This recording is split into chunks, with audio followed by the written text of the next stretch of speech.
We're so glad that you're here. I'm going to just wait a minute or two as additional people might be entering. And as you can see in the chat, I've asked, where's your favorite place to look for health information? And there's been some great discussions already. I love that the Mayo Clinic's gotten several shout outs.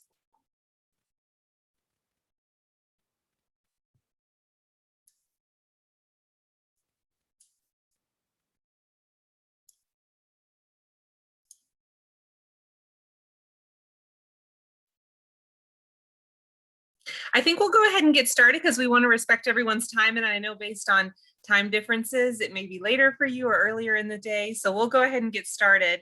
And hopefully as people continue to join, we can get them caught up. So welcome everyone. We're so glad that you're here. This session is going to be all about health sciences librarianship and information services. My name is Dr. Emily Bardell, and I am an assistant professor at Emporia State University who's hosting this session. And I invited my wife, Brenda Linares, who is a practicing medical librarian, to join us for this conversation.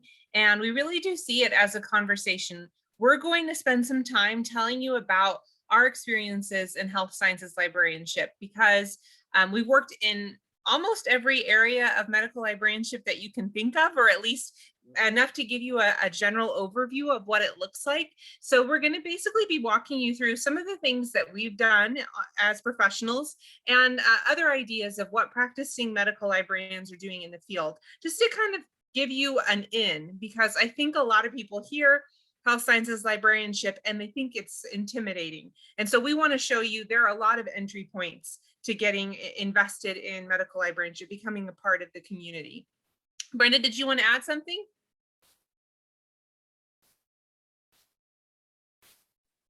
Hi, everyone. I'm really excited to be here and share my passion as a health sciences librarian. I really love what I do, and I always enjoy the time to tell people about what I do and answer their questions, because a lot of the times, like you said, people get intimidated and they think that they have to have a health sciences background. And as you'll hear from my own experience, you don't have to have that. It's a lot of the training is through what I do at work or professional development and organizations. So I'm looking forward to telling you more about what I do and how I got here and answering your questions. Thanks for having me here.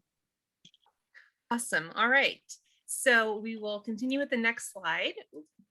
So as I mentioned, we're going to tell you just a little brief background about our, a little bit about our education and our professional positions, again, just to kind of show you the different ways that people might be coming into the profession.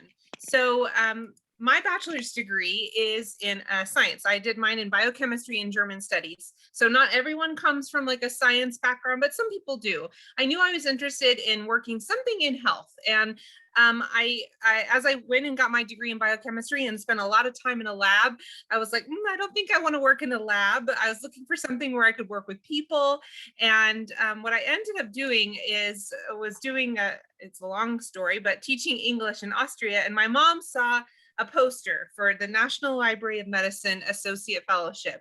And she was like, well, that could be a cool way to work in this area, but first you need a master's degree. So I got a master's of library science from Texas Women's University, and they have a lot of health related courses. So I was fortunate to take health sciences library courses during my MLS, and that kind of gave me a taste for it. And I thought, oh yeah, I can see myself working in this area. This does match up with my interests. And then I did indeed apply for the National Library of Medicine Associate Fellowship. And Brenda and I are going to tell you a little bit more about that as we go on in the next couple of slides. And then after that, I became the Director for Reference and Education at the Calder Memorial Library at the University of Miami, and then a PhD student at UNC Chapel Hill. And then finally, as I mentioned, I'm now an assistant professor at Emporia State University.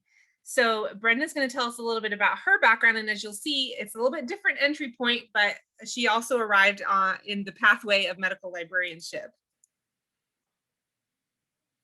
Oh, you're muted, Brenda.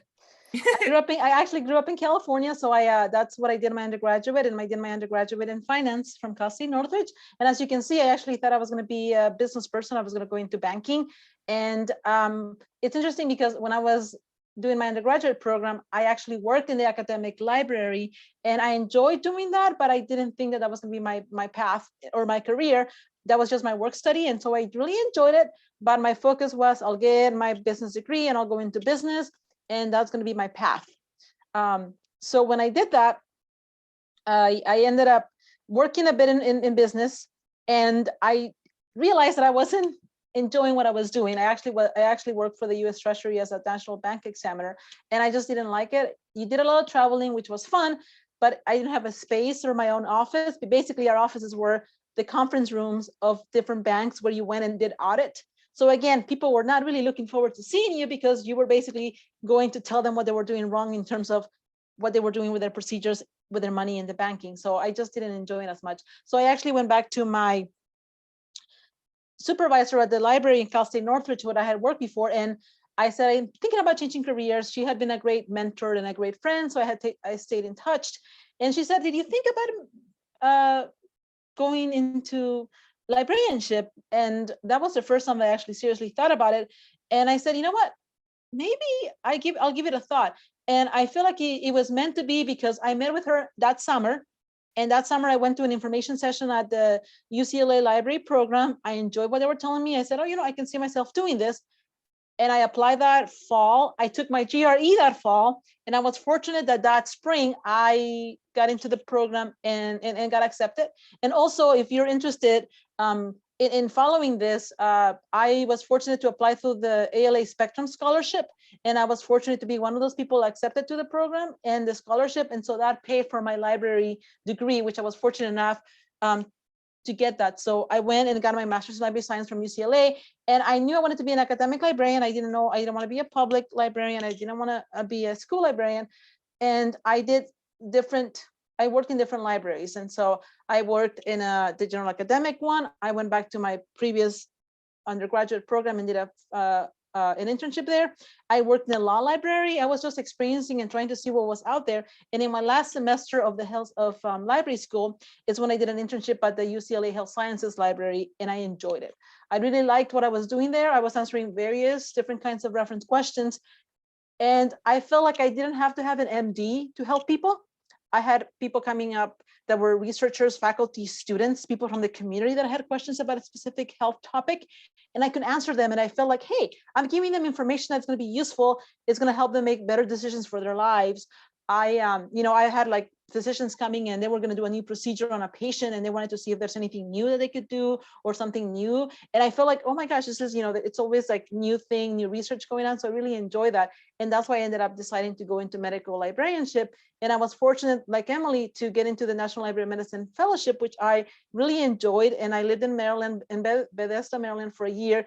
And I enjoyed learning there at the NIH campus with people that were basically doing a lot of cool research.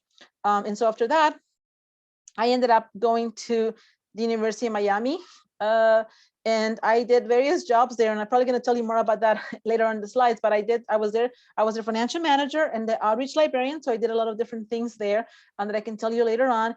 And then I went to UNC Chapel Hill, where I enjoy doing outreach because I like working with the community and doing collaborations with different groups.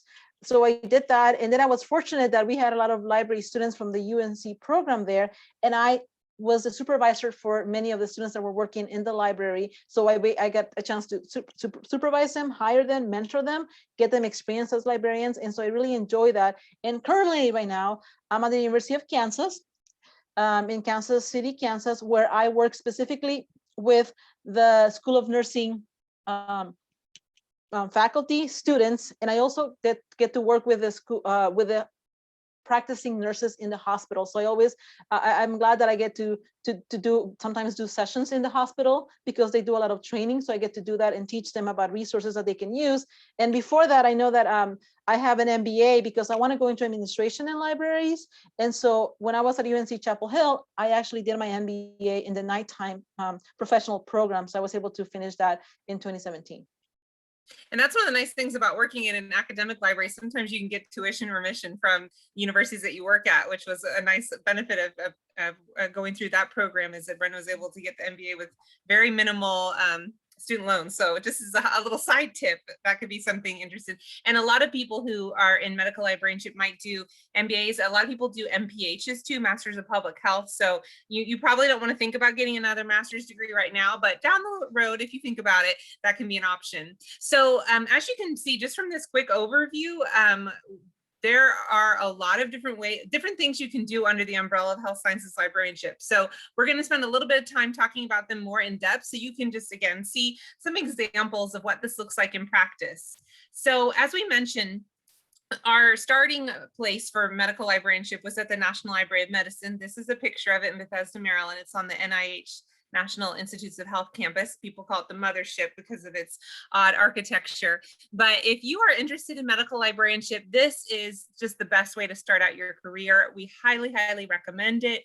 It's kind of broken into two parts. The first part, you hear from all the different departments in the National Library of Medicine. So the people who make PubMed, the people who make Medline Plus, the people who index all the articles, the people who organize the outreach, the people who fund grant opportunities. You hear from all the different places, which is really fantastic to get that kind of insider view. And then you work on special projects. So I just, again, would highly recommend this if this is something that you're interested in. I think the call for applications is actually going out soon. So if you're ending your last year of library school, this would be a good time to apply around this time. And it's designed for recent graduates who are interested in health sciences librarianship. So as I mentioned, one of the things that the Associate Fellowship does is introduce you to some of the core resources that NLM creates. And the first one is PubMed. Brenda, you want to tell us a little bit about PubMed?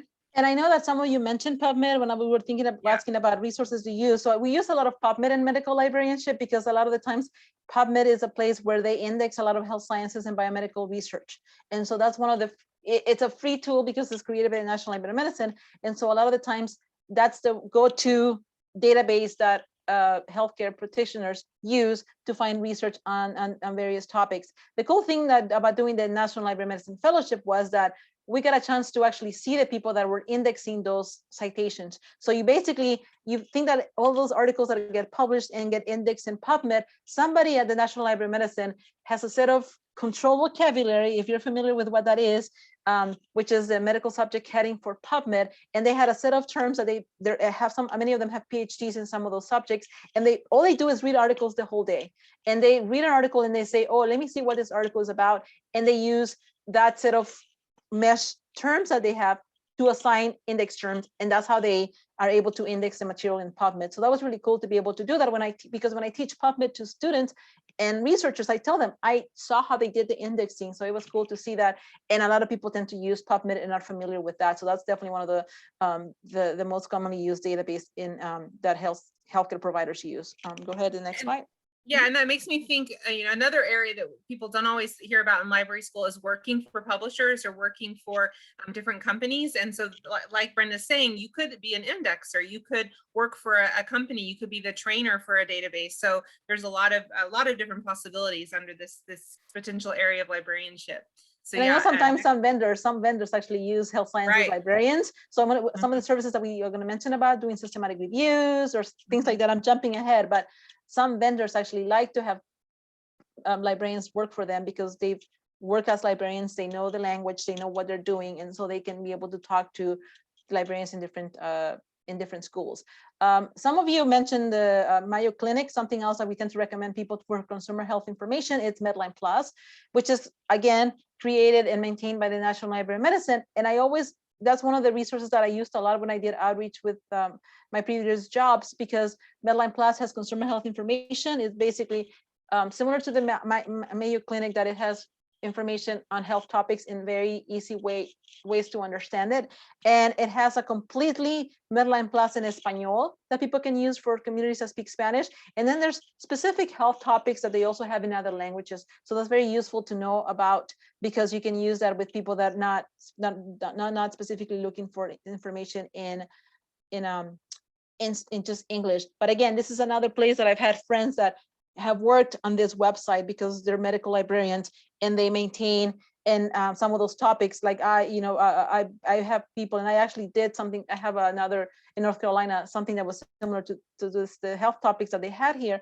And we as a medical librarians were able to maintain those topics and make sure that they had links to credible resources. And one of the things people I think get nervous about, again, like Brenda was saying earlier about, oh, health sciences librarianship, I need to be an expert in medicine. No, you can get involved in it even if you don't have the background. And one of the things that's nice about something like Medline Plus, let's say you have a patron come in and ask about for research on a topic that you've never heard of before. Well, you can plug it into Medline Plus, or you can plug it into PubMed and do a little background research if you feel like it would be helpful. Like, oh, I've never heard of this thing. Let me go in and look about it so I can kind of get a sense, oh, that's a cardiac disease, or, oh, that's a particular medication, whatever the case might be. It's nice to use it for background information as well. We're going to move in and talk a little bit about some of our other positions. If you have questions as we go along, feel free to stick them in the chat. We can answer them as they come along, or we also have time at the end for questions too. But we want to make sure that this is interactive and interesting and helpful for you. So feel free to let us know if you have particular questions as we go along. So as we showed in those kind of overview slides, our next stop was the University of Miami. And Brenda's going to talk a little bit about the various jobs and responsibilities that she had there. Yeah, as I mentioned before, I had different titles when I was at the University of Miami. I was there for around 4 years, and because I was fortunate that I had a background in finance. I actually was hired after I did my second year of the fellowship to be their administrative and finance manager, which it was really cool to me because it was a medical library. And again, I was being able to put both of my degrees and use them. So I was able to learn a lot about collection development, budgeting, HR issues. And so I did all of that with the two backgrounds that I had and still working in a medical library. So I got a chance to supervise some people and learn a lot about managing a library, because as we know, a library is like a small business per se, where you have all these different people that you have to manage. There's HR issues, there's purchases that you have to do, patrons or customers that you have to keep happy. And so I really learned a lot about how to manage a library, which I really enjoyed because I was able to put both of my degrees into place. And then I was also the head of outreach. So I went from that to the head of outreach, and I really enjoyed doing that because I was able to, one of the things that we do as medical librarians is, because a lot of the healthcare providers, they work with the community, they sometimes provide free healthcare or go services to people in the community. They like to, at the same time, educate people when it comes to health information, patient education, consumer health, and try to improve their health literacy. And so one of the things that I liked about being a medical librarian is I could do outreach to the community and then be able to partner with community organizations, public libraries. I know we want to mention about a project that we work with that, and promote consumer health resources that they can use with their patrons or the people that they serve when it comes to those community organizations. So I got a chance to organize and lead the logistics of a various health fairs in Southern Florida, where they have very diverse populations, and we were able to provide. It was cool because we were able to go to, like, if you're familiar with Southern Florida, we did health fairs in Hialeah, Key West, Fort Lauderdale, Little Haiti, and as you can see, there's different people and communities in those places, very diverse. And so we were able to go there. The students would do health exams, and then the medical librarians would be there with public librarians partnering to be able to demonstrate and do and be able to provide health information, and in this case promoting Medline Plus to the patrons there and use them. And we got a grant to do this. So again, I didn't have to be just in the library. I was out there in the community working with the medical students, but also reaching out to the community in building collaborations and doing that, which I enjoy because you're helping out the community and making better decisions when it comes to the health. What was the other stuff that were listed in the other slide, Emily? Just quickly. Oh, and then of course, as a traditional medical librarian, I did instruction. So we did a lot of database teaching. So how to search in PubMed. I apologize for my dog. CINAHL and other databases that the researchers were using. And of course, citation management is a big thing, such as EndNote, RefWorks, Mendeley, Zotero. So I did a lot of instruction of that. And I was also fortunate to started working with the nurses there in the hospital. So I really enjoyed doing that. Anyone add more to that, Emily, about that? Yeah, I was just going to say, Brenda, is this a particular passion project of Brenda's, and it was really meaningful for us to have this opportunity to really directly connect patients with health information. So someone would find out they have high blood sugar, we would print out information like, here's good things to buy at the grocery store to help you with your blood sugar, things like that. That is the kind of really cool high touch kind of work that outreach medical librarians can do with their positions. So I'm going to talk a little bit about what I did there. Again, some of the things that are a little maybe more typical that you have heard of with all, other kinds of librarianship as well. I worked in the Department of Reference and Education. So we answered one-on-one reference questions. We taught classes. We provided search services. And because University of Miami is a private university, we actually also ran search services for fees. So we would provide search services for law firms in the area. So that's kind of maybe non-traditional, and something you may not be as familiar with is sometimes and of course this was just part of my salary, but raising money for the library, doing search services on the side, kind of similar to what a law librarian might do or something like that. I also did a lot of library marketing, and that's something that is not always talked about in library school, but the more experience you can get with that, the better. Just kind of how to get the word out about what libraries do. So I managed our blog and did a lot of the promotion of what our library provided. And then one of the things that librarians have been doing, I would say now for the last 15 years, medical librarians have been pretty embedded in especially medical school curriculum. So there's a thing called evidence-based medicine, which is all about applying the latest evidence in the provision of care for patients. That sounds like a no-brainer, but traditionally a lot of healthcare providers would just do what they thought they always did, or they would kind of ask their friend, like, what do you think I should do? And evidence-based medicine is all about, hey, why don't we go and look at the evidence and find out what the best course of action might be? And librarians are really well poised to connect people with evidence because we're good at finding things. So in the spirit of that, another thing that I did in my position at the University of Miami is I worked at the hospital library. So this is another area of medical librarianship, are hospital librarians. And many of the large hospitals in your areas are going to have libraries, especially you might have heard some hospitals need to get magnet status, and having some kind of library services is a part of that in order to get that status for a hospital.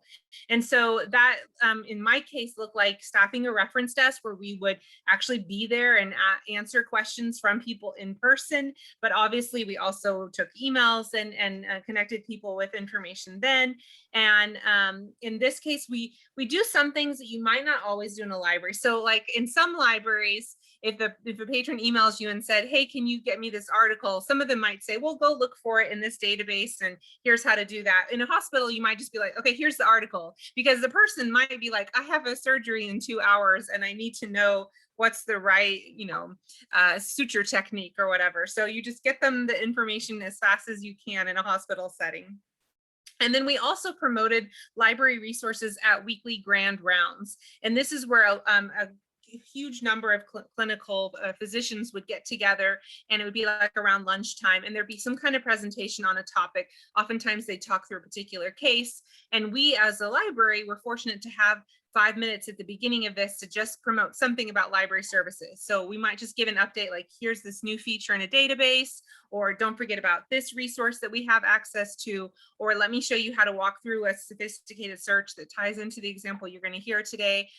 So that is kind of a cool opportunity that hospital librarians have as well. And many hospital librarians actually round with the teams. So you might have heard about clinical rounding in a hospital. That's when you might have a couple of physicians, some medical students, some nurses, OT, PT, physical therapists might go around to the different hospital patient rooms, and they say, okay, here's this patient. They walk through what's going on with the patient. Here's how we think we're going to treat them. And it's an opportunity for the medical students to learn, an opportunity for the team to toss ideas around with each other. Well, in some hospitals, the librarian is a part of that. And so they'll take notes and then usually go back to the library, do some searching, and then they'll send it back and say, okay, you guys weren't quite sure about what this was. Here's an article about this topic.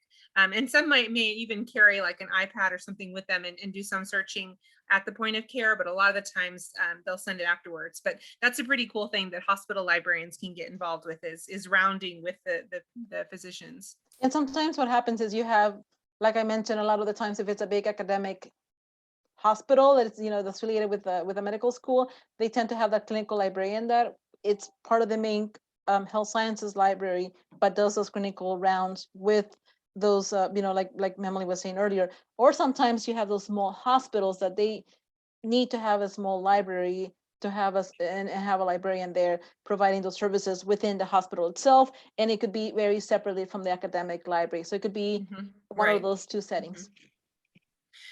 So next we move to the University of North Carolina at Chapel Hill, and Brenda's going to talk a little bit about some of the things, the work that she did there. Yeah, when I was at UNC Chapel Hill, again, you can, as a medical librarian, you can definitely do different things. And one of the fortunate things that I was able to do was when I was hired as a liaison to the Institute on Aging. And so it was really cool to be working with that institute because they did a lot of research on geriatrics.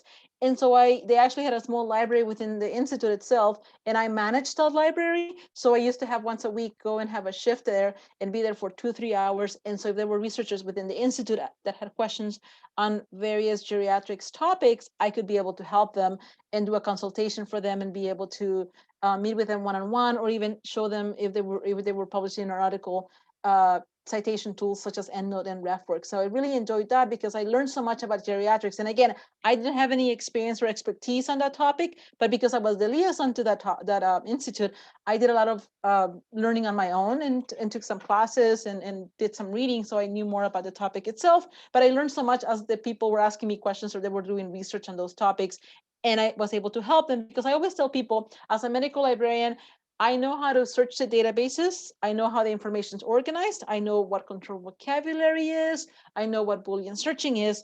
You as the, doctor, the clinician, the nurse, you know the topic itself. You know what you're looking for. So combining those two expertise makes us find what you're looking for. I know how to look in the databases. You know what you're looking for, and you know the topic. And together, we hopefully find what you're looking for. So definitely that's something to keep in mind about the background. So I got to do that. And then I was fortunate with my colleague here, Melanie, to work closely with the School of Public Health, which was really great because UNC Chapel Hill has, I believe, the top public School of Public Health. And so again, it was great to see how they had people all over the world doing research that they had collaborators with. And I did a lot of instruction. I was able to do some orientation sessions. And the other cool thing is I did a lot of one-on-one consultations with people.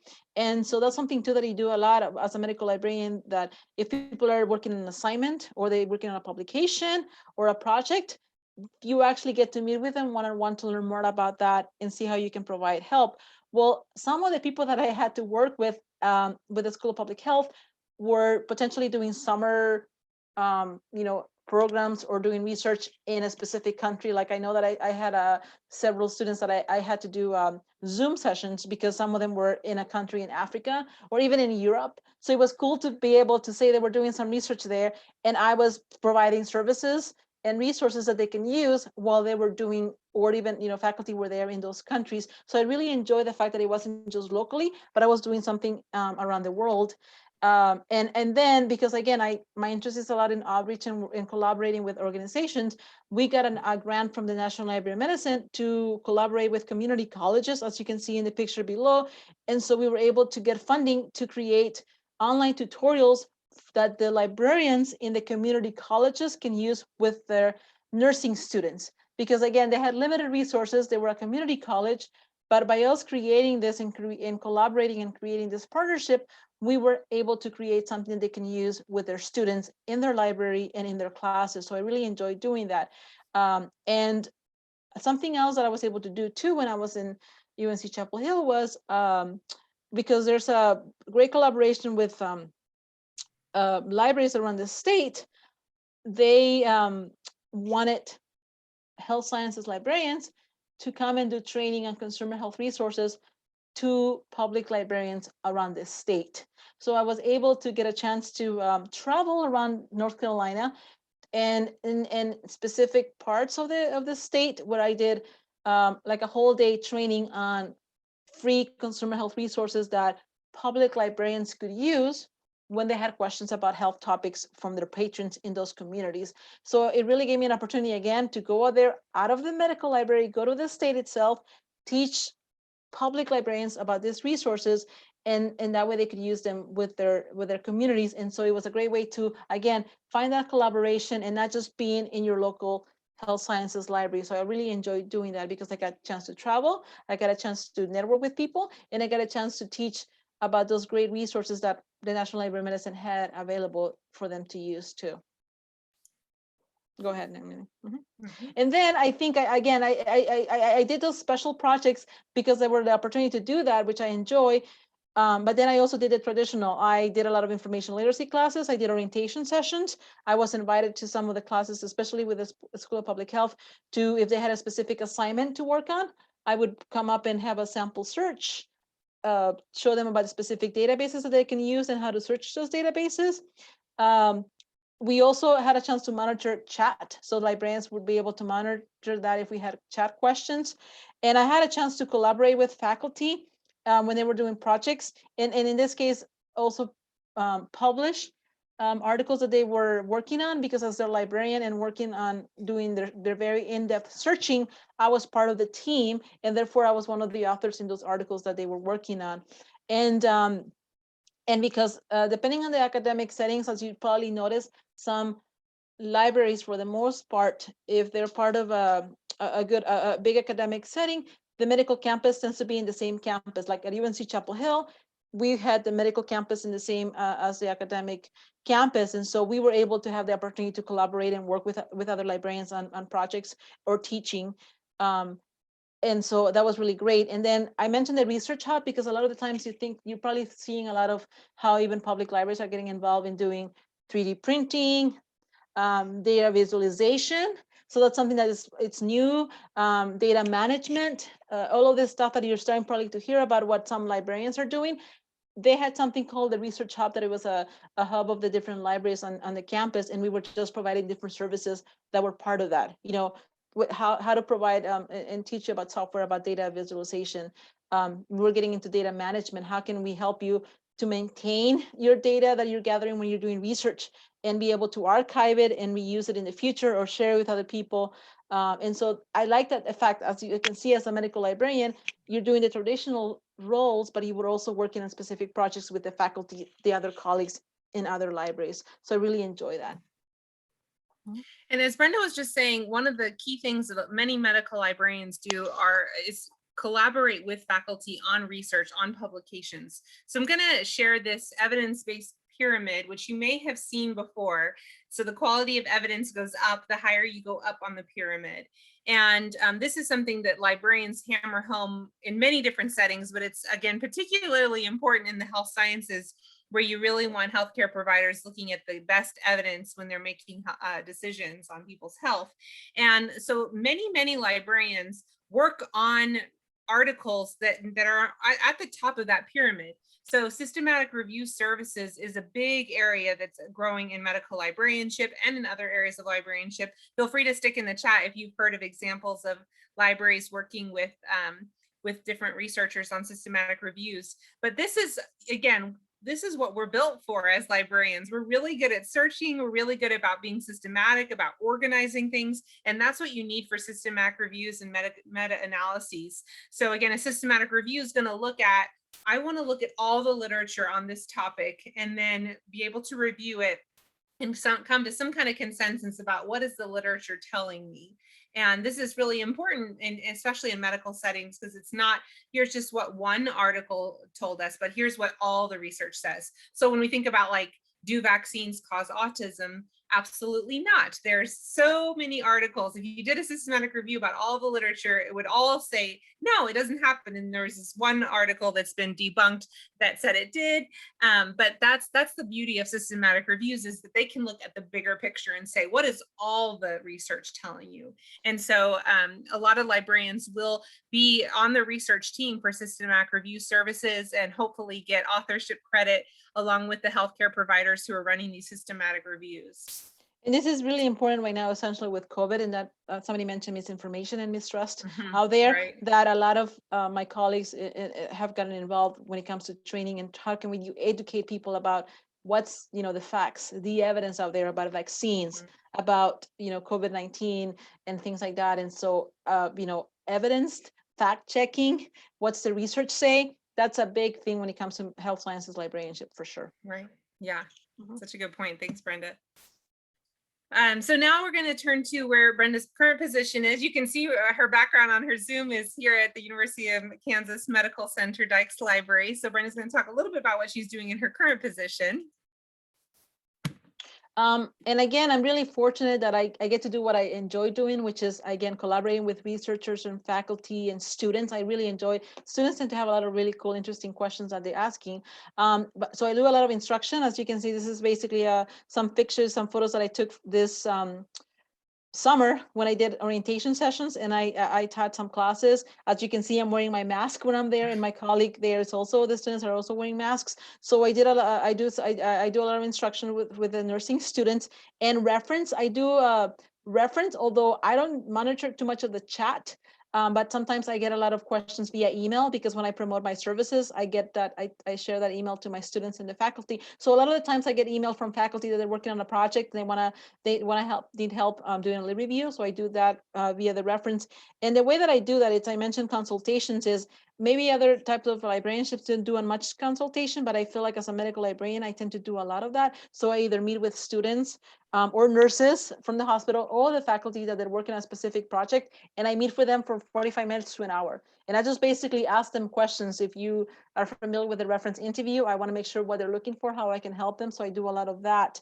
And we mentioned systematic reviews. I've been fortunate that in my current job, so far in the last 4 years that I've been here, I've been co-author in around 4 to 5 articles with faculty that were doing research, and they wanted to do a scoping review and a systematic review. And because I did the searching for them and looked at 3 or 4 databases and was able to help them with that, I'm a co-author in the article that they published. So that's really great to be able to do that, and being able to do systematic reviews.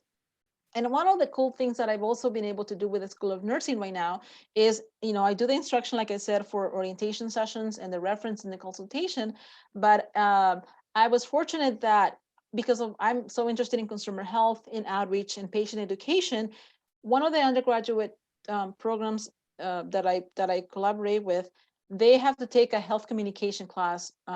The students have to, the undergraduate nursing students have to. And because I have experience with that, and it's one of the things that I'm passionate about, I'm actually being invited to be a co-instructor for that class. And so I work closely with the faculty, and I teach 3 of those modules for that class, in which I tell them about, of course I do the traditional thing where it's telling you about searching in the library resources, but I also teach them about patient education, what resources are available there for them to use, how to evaluate the information that you're providing to your patients, because nurses in this case, if you probably know from going to the hospital, are the ones that do a lot of educating patients and their families about what's going on with them in the hospital. So I want to make sure the students know about that. And also health literacy is so important. How do you communicate with your patients, with your families, when you're telling them about a specific health topic? What resources you recommend them? So I'm able to do that in that class, that I have them for an hour and a half for those 3 sessions.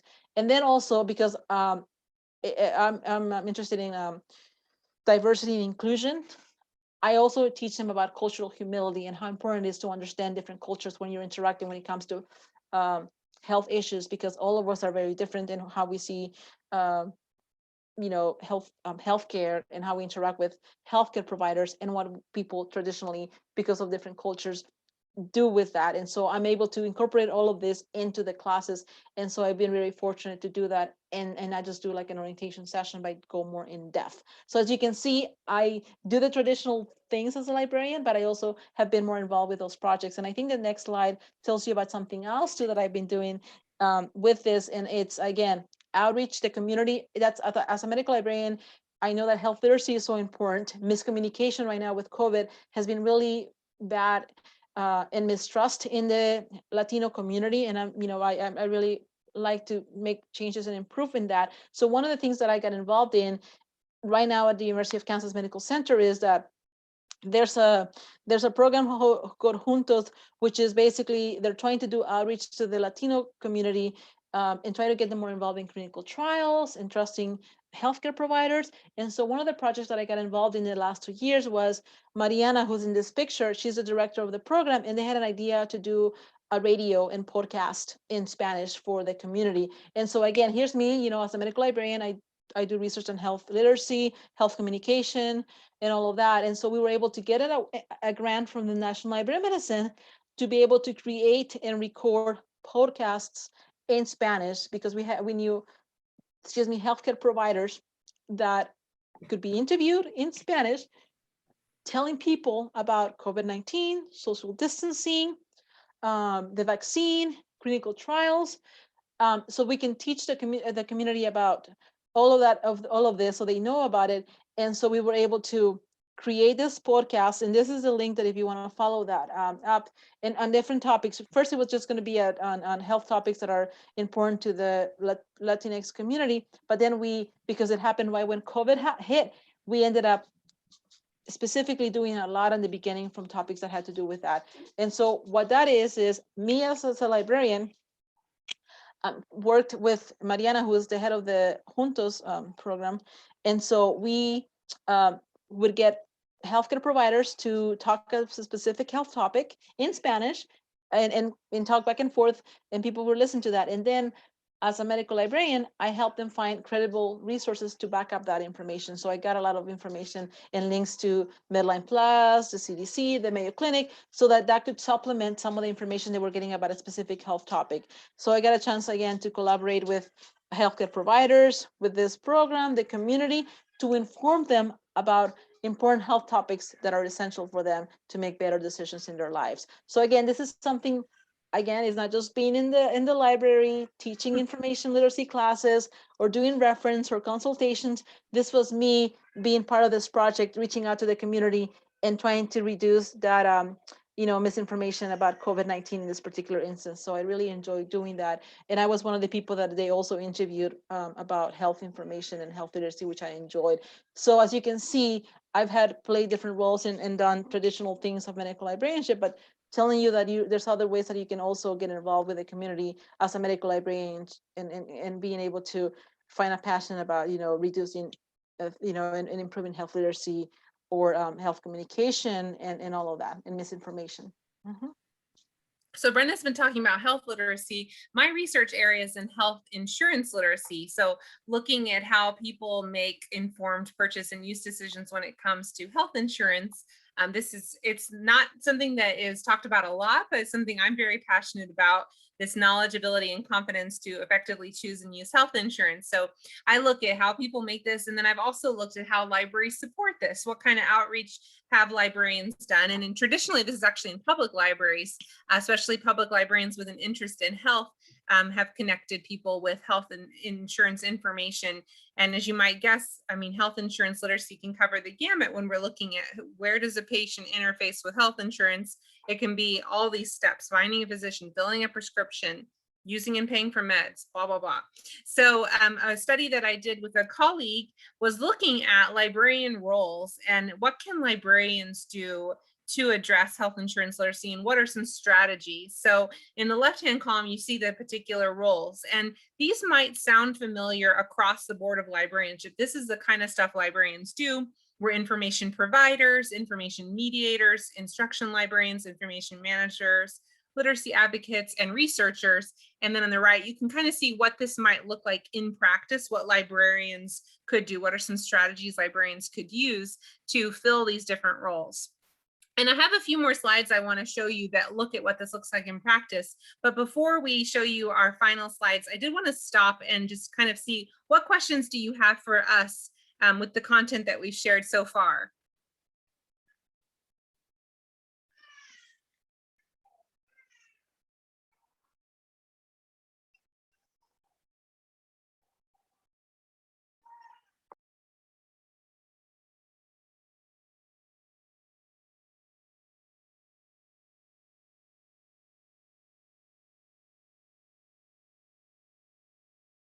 So Katie's asking, what are some good ways to get involved in medical librarianship while still a student? Excellent question, Katie.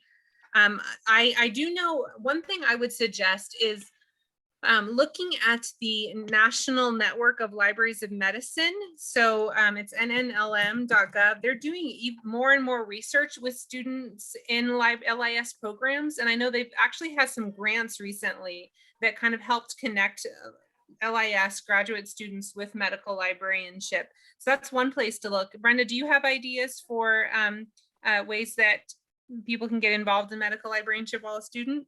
And I know that you're probably going to share some of the organizations in the next slide. So I think one of the things to take advantage as a student is join some of those organizations. And I know that I'm going to jump the gun, but like Medical Library Association is one of them that we're really involved. They have different chapters in different parts of the countries. Join those. And as a student, you can pay the membership as a student fee, which is cheaper than once you're a practicing librarian. So take advantage of that, because then you get to go to some of the conferences, see what, or and especially right now, a lot of them tend to be virtual. So you can get a sense of what type of projects a lot of the librarians are working on. You network with people, you see some of the practicing medical librarians, and I'm pretty sure if you want to reach to someone and ask them about what they do and learn more about them, they'll be happy to do that. So there's a lot of network opportunities. They also, if you have an idea about a project that you want to work on, maybe it's a way of maybe finding if there's an internship or a field study you can do at the libraries. But I think that gives you a chance. And then a lot of the times, if you become member of this organization, you get job postings for medical library positions. So you get a chance to see, oh, this is some of the skills that they're looking for this particular job. So as a library student, you can try to seek out opportunities for you to learn some of the skills, maybe take some classes if your program offers that. And so that gives you an opportunity to just learn and get your, feel well about, okay, this is what they're doing, this is what they're presenting on, and things like that. And I would recommend, anytime you have an assignment where you have some freedom, like, oh, I need to create a live guide for a class, or I need to make a presentation about a database for a class, why not pick something medical related? And that can give you a chance to kind of explore it in more depth, see what it looks like, and then you could put on your resume experience searching PubMed because you've focused on that for your classes. So that would be my other piece of advice, is looking for opportunities to focus on that in your classes when there's some flexibility too. And I noticed David also put in the chat that the Anschutz campus at the University of Denver has internships. And actually, Brenda and I were at a conference last week where the person who organizes those internships said, we don't have enough applicants for our positions. So I would say apply, look for those internship opportunities. And as we have been saying a couple of times in our presentation, many people find medical librarianship a little bit intimidating because they think they need expertise. They think they need to have a background, and they don't necessarily. So I would say apply, even if you've never done anything health related ever before. There's a very good chance that you have something in your background. You've got the customer service skills, you have the tech skills, you have something that might connect to the internship opportunities. So I did want to put in a plug and echo what David was saying. Tara's also asking about how do we stay current with practices and tools such as technology? And I will again echo what Brenda was saying about the Medical Library Association and other professional organizations. They often have webinars, or even professional association conferences is a great way to kind of figure out what's going on. The one that I just mentioned, it's called the Mid-Continental chapter of the Medical Library Association. So it's regional. It's just the states like Colorado, Utah, Kansas, Missouri, maybe Nebraska. It's Nebraska, just the ones that are right in our area. And it's much cheaper to join than a national conference, and it's easier to get connected. And we had 3 great days just hearing what are the latest things people are doing. So it's a really nice way to kind of stay up to date and see what are people talking about. And Tara also asked, do some states require licensure to be a medical librarian? No, I have never, that is not, you don't have to have that.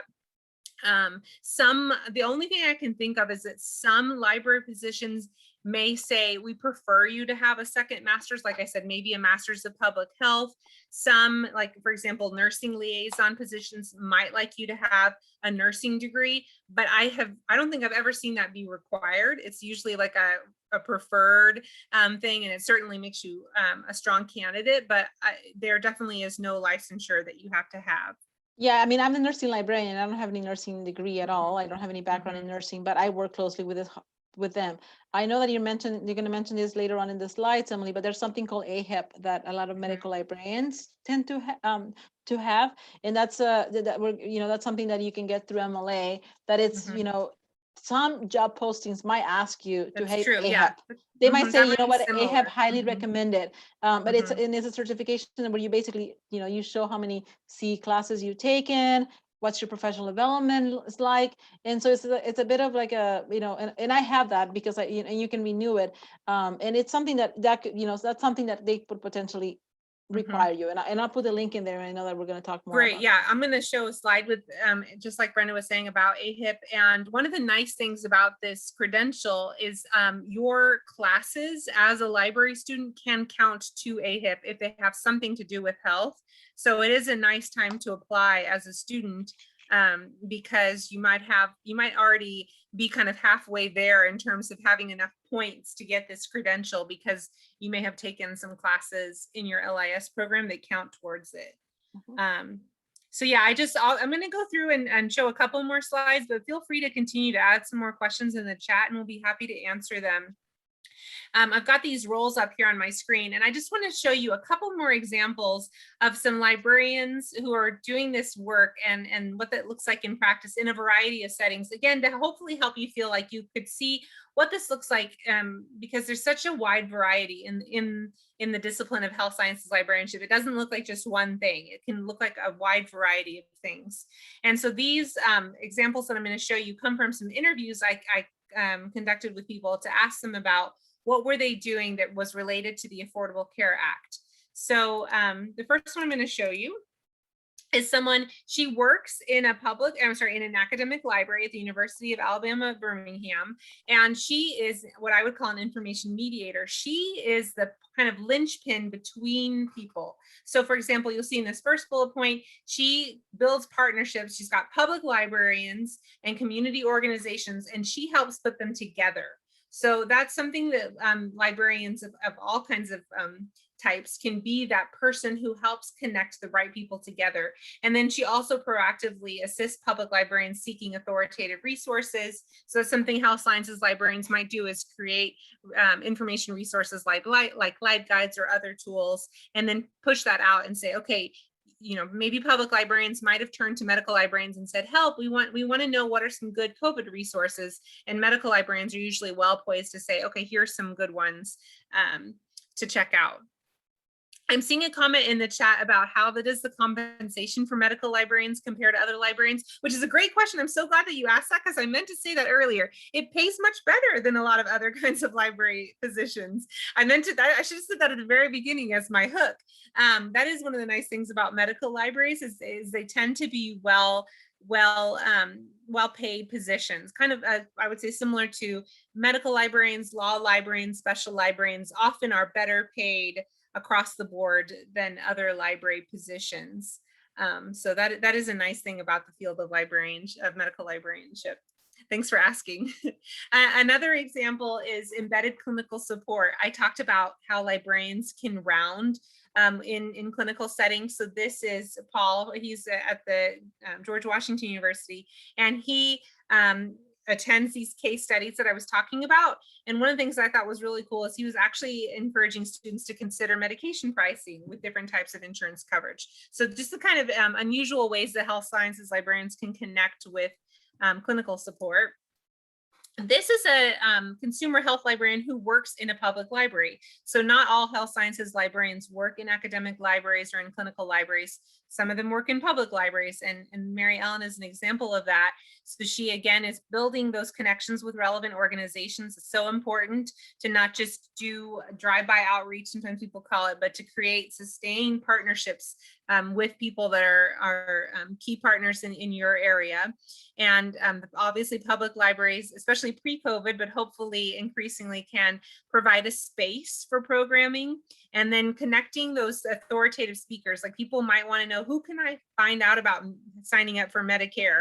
Well, maybe public librarians, and especially those with a health focus, can identify people who could come in and present on topics that are of interest in the community. And then this is Lisa works at an area health education center, which is abbreviated AHEC. And in some areas of the country, she's in North Carolina, but there are other areas too. AHECs are really important public health resources. And so we have probably heard more about public health departments because of COVID than we have before that, but they can be a really great resource too, and have librarians working for them. And so they can provide support as well. And then two more examples. Obviously, librarians can provide that research support. I think we've given some pretty good examples of that, as well as just advocate for what can libraries do. Medical librarians spend a lot of time doing return on investment research and saying, you invest this much in a medical library and here's the money that you save, because we save you time with patients. We help with different steps along the way to help connect people to the best information. So Brenda was talking about some of those regional, some of those professional associations. Here's a general list of some of the ones that we've been to. We mentioned Medical Library Association. The American Public Health Association also has a pretty good contingent of librarians that attend there. And then I just want to make sure we had time again. We talked about MLA, and then here's the AHIP that Brenda was talking about. So someone was asking about licensure, and I think this is probably the closest thing. Usually, again, not necessarily required, but often recommended. And it can be a nice thing to put on your resume to say, hey, I have done the work in building my expertise in this area. And you basically add up points for doing different kinds of professional development or service to the profession. And you're able to put this on your resume. So I want to pause there because I see we have a couple more questions in the chat. And I was just going to share briefly that Emporia State University actually has a concentration on this in the area of health sciences information services. And we have some classes that we've offered, including health sciences, librarianship, consumer health information that both Brenda and I have taught, as well as disaster preparedness. But I wanted to make sure to pull up our slide with our emails before. I want to be mindful of the time in case you have to head out. I want to make sure you could see our emails there on the screen.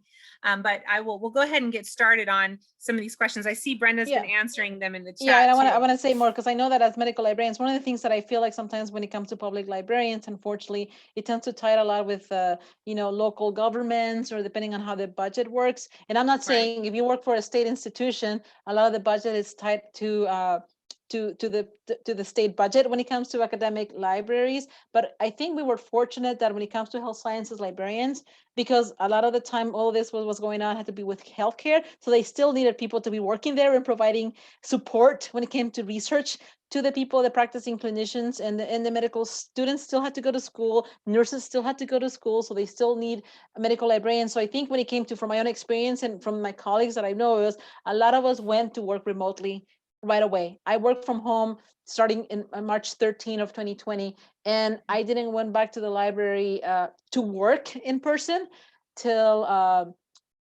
this year in September, because all of this time I was working remotely. And then we had a baby, and so I was able to have FMLA leave, but all of that stuff was work remotely. And I know that now I actually went back to work, and I work 3 days in person and 2 days remotely. And so I feel like a lot of the medical librarians were able to work something out in terms of going completely remotely and working when COVID happened, but we're not laid off. But instead try to work things out that way. And then some of the libraries now, as things are getting back to some sort of normal, some of them are still working remotely a couple of days a week. And so I think we've been able to adapt to that, in a sense that not all of us, were affected that way when it came to laying off staff. So I hope that answers your question. Yeah, definitely. In that way, it definitely, I think it provided more of a sense of stability, and not, we were definitely, I never felt like, oh my gosh, I'm going to get, fired when all of this happened. We were able to work with that. And I've been doing some research looking, we basically did a survey of academic medical librarians and asked them basically, how was your job impacted by COVID?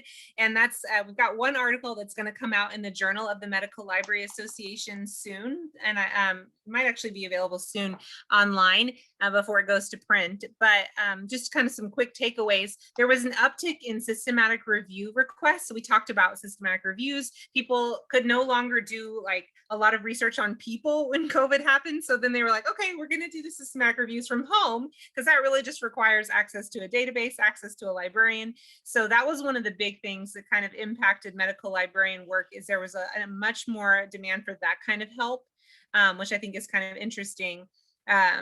I don't know, Brenda, if you had any more other thoughts about some kind of changes. Obviously, thinking about instruction from home to I did a lot of that.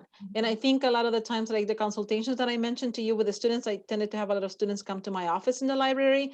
Nowadays, even though I work 3 days from, go to the actual library itself, a lot of my consultations stayed through Zoom. So a lot of the times that I have questions from faculty or students, I just, even if I'm in my own office in the library, it's through Zoom. So I haven't actually met in any of my consultations in person with anyone. All of that has been done through Zoom, and we're getting ready to teach some classes, and we're going to be teaching them through Zoom. So we haven't done any in person, just some of the orientation sessions that I mentioned to you early on in the session, and some classes, because the medical students and nursing students, they're going back to campus. So that's one of the reasons why some of those classes we are teaching them in person, but they're definitely taking a lot of precaution when it comes to how we do this. And as you probably saw, a lot of medical campuses, I'm still required to wear a mask on campus. Everybody that's on campus, even if you're vaccinated, we are requiring to have masks. So they're definitely taking that extra, precaution when it comes to if you have to be in person. Yeah, but again, if we ran out of time, but if you have any questions, please reach out. If you have any type of questions about what we do, advice on what should you do, or anything like that, I always love to talk to people and advise you and share my story. And I just want to say I'm proud of all of you for coming, because we were saying, some people get intimidated by health sciences librarianship. So I think you should give yourself a pat on the back for being interested in a more unusual area of librarianship. And we hope that by sharing our experiences and examples of what this has looked like in practice for us, you've been able to see what it might look like in practice for you. And I'll echo again what Brenda was saying, to check out student memberships for professional organizations. It's so much cheaper as a student, or attending conferences. So many of them are virtual right now, and student registration is a very small fraction of price of a regular registration. So now is a great time to just check out a few different ones. Go to Medical Library Association, go to the Special Library Association, go to the Public Library Association conference, and just see like what is it like, what are people talking about, what kind of things are people working on, and just kind of seeing what feels like a good fit for you. But Brenda and I would be happy for you to follow up with us via email. Happy to answer any questions, especially if you had questions you didn't have time to ask or didn't want to ask in a group. We're happy to be there as a resource for you all. Thanks so much for coming, and we hope you have a good rest of your INFOcon experience. And we'll just stay here as people leave. If you have any questions, we'll be happy to answer anything.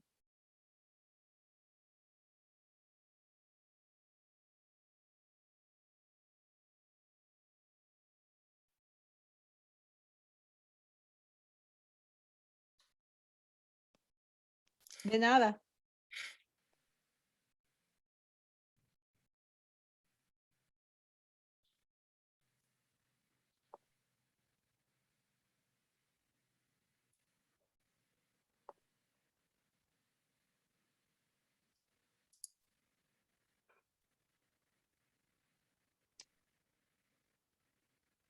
Awesome.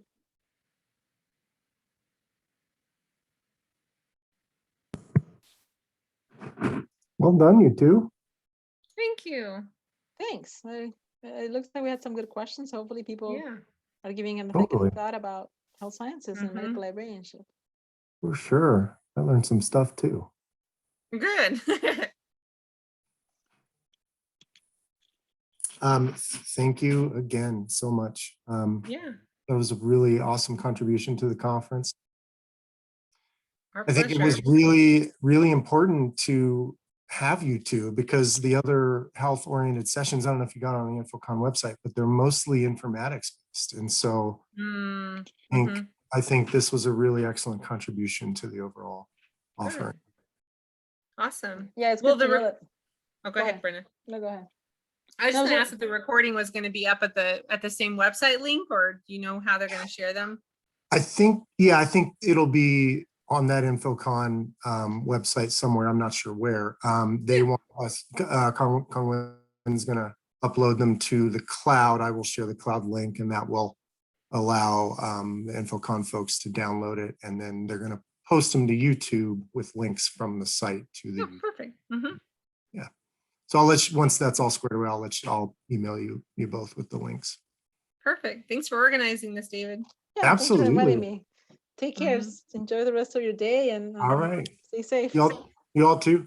Have a good night. Thanks. Bye. Okay, bye. Bye-bye.